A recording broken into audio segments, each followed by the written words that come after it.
Good afternoon. My name is Joseph Lloyd and I source cars for people on a professional basis.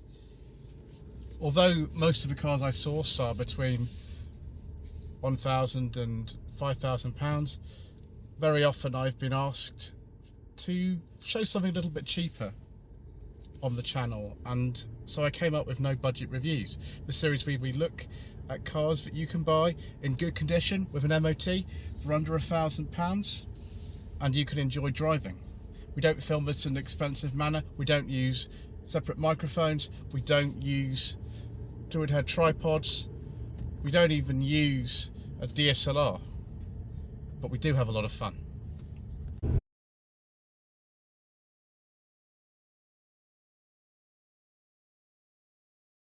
Our viewers, how appropriate we are at the Furiousdriving gathering here at the Motorist at Sherburn and Elmet near Leeds in Yorkshire, and here is a 1999 Ford Mondeo Mark II 2-litre Ghia X.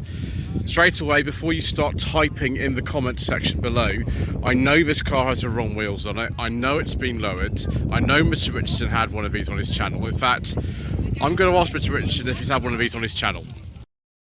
Mr Richardson, did you have a Mark II Mondeo on your channel? I can confirm I did have a Mark II Mondeo on my channel. Thank you, sir. So there you are, viewers. You don't need to tell me that he's had one on his channel. He just told me himself. So there you go. So this is a late Mark II Mondeo. A lot of other countries don't call these the Mark II Mondeos. They just refer to these as the first generation facelift. But ever since the car was new, in the autumn of 1996, we've always in this country called them Mark II Mondeos, just the way that it is. I would personally revert this car at least to the standard wheels, and I'd probably get rid of the lowered suspension, but that's just me. We like luxury, we like sort of original look of cars, viewers, that's just what we're into. Nevertheless, it's a very, very nice condition car, this. Of course, you can buy a Mark II Mondeo for no budget reviews money. That's not a problem, that happens all the time. One like this I think is going to cost you a bit more though. So we'll use the key here to open the boot. If we can get that in there. There we go. It's quite big actually. There's a lot of space in here for fizzy fish jellies and all kinds of other things that you might require in the course of your day. So you can lift up the boot carpet, there we go, and we get a full-size spare. Excellent, viewers. The sort of thing I'd like to see. Also, I think you can fold those seats. It looks like you can. We'll have a look inside. It does look like you can. They certainly split. Of course, we can say hello to Dan from Car Addict Garage North East, who I think also travelled up with Chris in this car today. Chris has had all kinds of cars on the channel before, all sorts of things, Nissan Laurels and Primeras and Rover 600s and Rover Tomcats and all sorts of things, but this is the latest one that he has.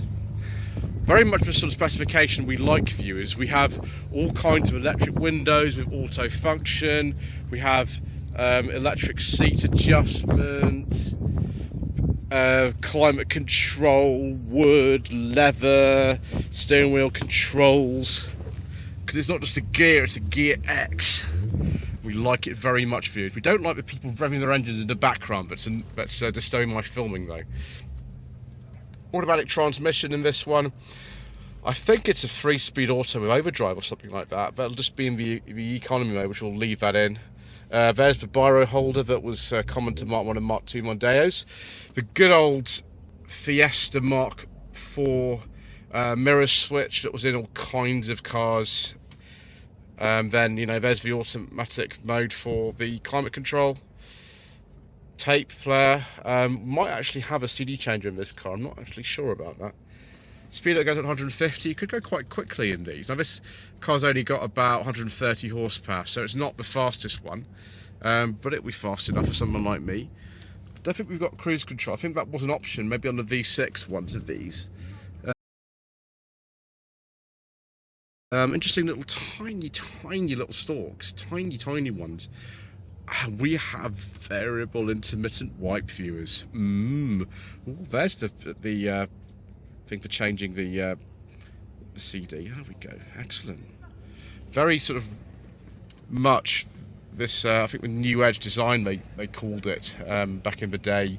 Very early sort of evidence of that in this Mark II. I'll have to see if these secret mission documents go in there. On top of the Billy Joel CD. And some quite small door pocket for some reason. I don't think you've got automatic lights in this car, but look at the way the fog lights operate. That's fascinating. I think we should actually test out, before we do secret mission documents, we'll test up one of the main features of the Mark II Mondeo over the Mark I. And that is, do we have actually a lot more legroom? It looks like actually we do, but the Mark I was criticised for the lack of rear legroom, and this looks like it's a bit better. So it's just a quite a heavy facelift. That was one of the things that people were into, and it's worked. Look at that. Actually got some more room in here. I sculpted out the back of the seats to give them a bit more room. Headroom is not the best. It might be a bit better in the hatch version. You could get a hatch and an estate as well as a saloon. Got rear electric windows, and interestingly, the door bins down there at the back too, which is good. Heated seats in the front but not the back. Let's move this bag out of the way so we can test up the luxurious armrest.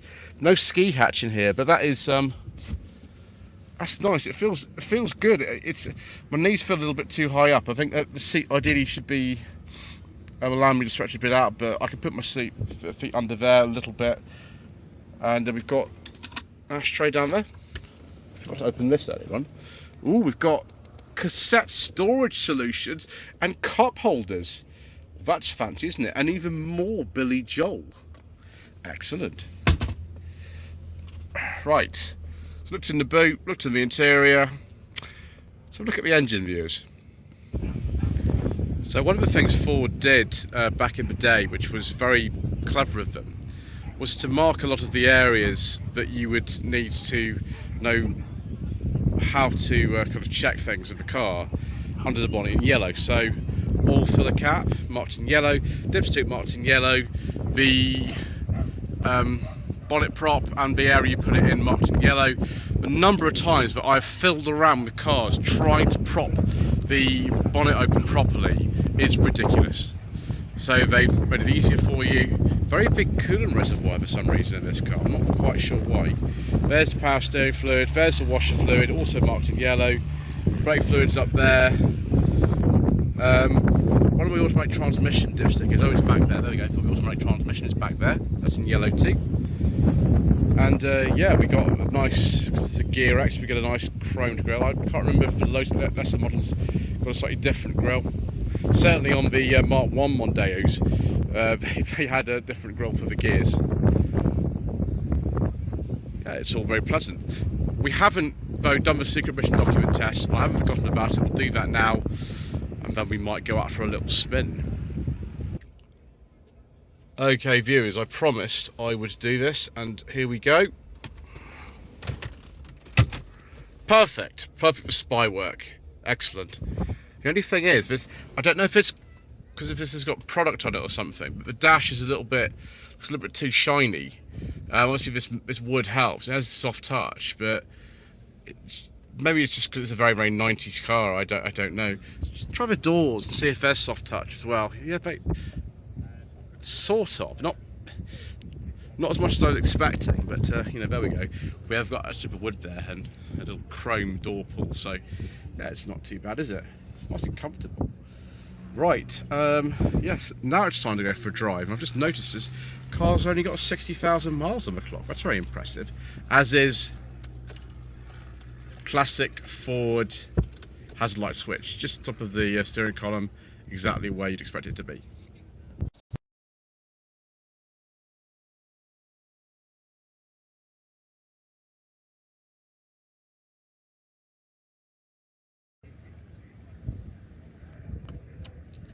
One thing I've noticed straight away before we've even left the car park of the motorist view is that this lowered suspension and these very large Peugeot wheels with Ford centre caps on them, they don't do justice to the very fine ride and handling balance that these Mark II Mondeos are known for, which is a bit of a shame. So yes, much prefer myself the standard wheels and standard suspension on this if it were my car, but it's not, so it doesn't really matter, does it? Just wait to get out of here, which is taking a great deal of time for reasons I don't quite understand. Yeah, the road outside this place isn't really wide enough for cars to pass. I think we might actually take a pause here, viewers, because there's really nothing to say at the moment. We're just waiting. Lloyd Vehicle Consulting stickers, t-shirts and mugs are available by clicking the link to the Google form in the video description below. Okay, we're finally moving. See if this suspension setup's even a bit better on just a normal road. So the basic engine in the Mark II Mondeo was the same as a Mark I Mondeo. It's a 1.6 Zetec R engine with 90 PS. I'm going to use the PS figures because that was easy for me to find than the brake horsepower figures. Next one up from that was a 1.8. I think that was around 114 PS. Then there was this 2 litre, which generated 131 PS in the Mark II.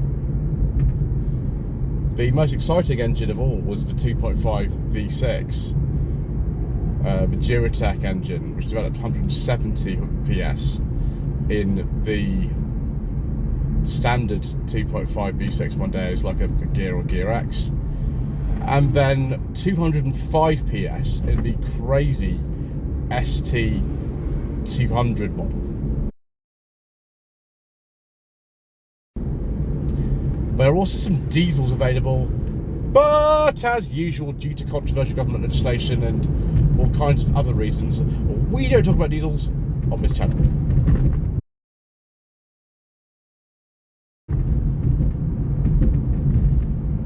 Unfortunately, we do talk about views is the fact that the suspension is thumping like crazy in this, and yeah, I would prefer just to have a bit more luxury of the way this car rode, but never mind. So we've only got the automatic gearbox in this, so it's not the fastest car in the world. 0 to 60 just over 10 seconds I think in this. Certainly it feels like it could cruise really, really easily, and I can understand why these were so popular as company cars back in the day.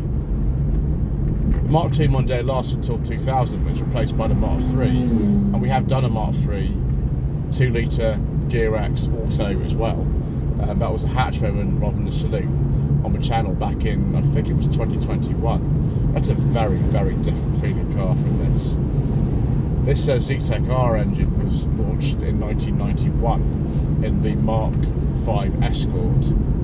I think it was originally 1.8. But this 2 litre seems pretty good. The engine's got nothing whatsoever to do, by the way, with the later Zetec SE engine that was in the Mark IV Fiesta and the Puma, and started being offered in the Mark I Focus and 1.4, 1.6 guises. The Zetec R and Zetec SE are completely different engines, but they are both legendary. Unfortunately, the Zetec R only lasted till about 2004, I think. The Mark III Mondeo didn't use any Ford Zetec engines at all. It used Mazda petrol engines generally. I think they might have had a crazy one which had a Volvo engine, but actually might be the Mark IV. I forget about these things sometimes, viewers. But yeah, anyway, this one. Go around the roundabout in a second and just see actually how well this sort of holds on. It should hold on really, really well actually. Funnily enough, there is an XR2i Fiesta in front of me, and we're having a little 90s Ford convoy, but we'll soon be breaking up. We're going to go around roundabout and back. So we'll put it into this corner. Whoop. afraid the Car Addict Garage Northeast sign has fallen off the dash. Sorry, Chris and Dan, I didn't mean to do that. But yes, steering and handling, very, very nice. Performance is okay. The gearbox seems to do its job. It's probably better with a 5-speed manual than this, but never mind. This will do just nicely. I would like some cruise control actually, but I don't think you can get it in this car. Yeah, it's very pleasant. I mean, the Aspen and LX and GLX and SI and all the other variants of this car wouldn't feel as luxurious as this, but this is about right for me. I mean, I prefer a beige leather interior, but you know my preferences by now, viewers. It's just the way that it goes on my channel. But in a way, I like to drive a standard one of these, like Mr Richardson kind of standard one, to see how that actually sort of kind of compares. I didn't get a chance to film this one because it was sorted and then it immediately got sold on for the next venture in his car flip challenge. So I've actually driven one of these before and I'm very impressed. And there is a Mark I I'd like to drive quite soon as well. Either the one that Mr James who owns this car has, or another one that I've been offered. So we'll get to see what those are like too. I imagine they're also very nice. Right, ooh, another Mark III Fiesta coming this way. I don't know if we'll get this in shot. I'll just leave the camera running so maybe you'll be able to see this. There we go, it just sort of went past there. Right, brakes are good. Okay, let's head back in and form some conclusions about this Mark II Mondeo. Lloyd Vehicle Consulting stickers, t-shirts and mugs are available by clicking the link to the Google form in the video description below.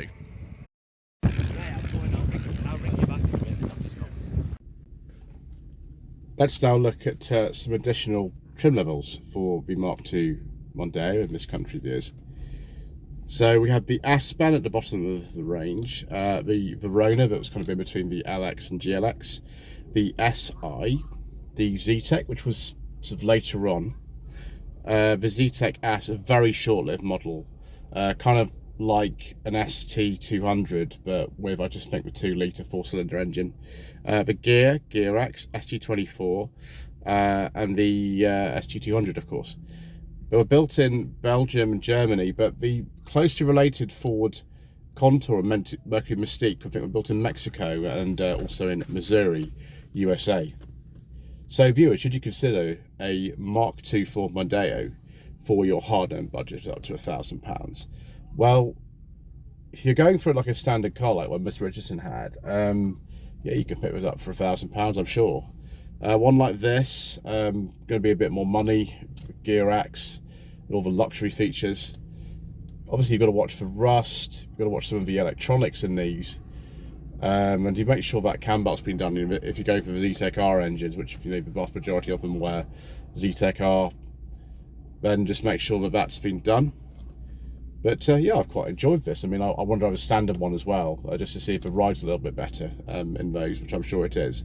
But thank you ever so much once again for watching. Please don't forget to subscribe to the channel, like this video, leave a comment below. Thank you to Mr James for letting me have a go in this.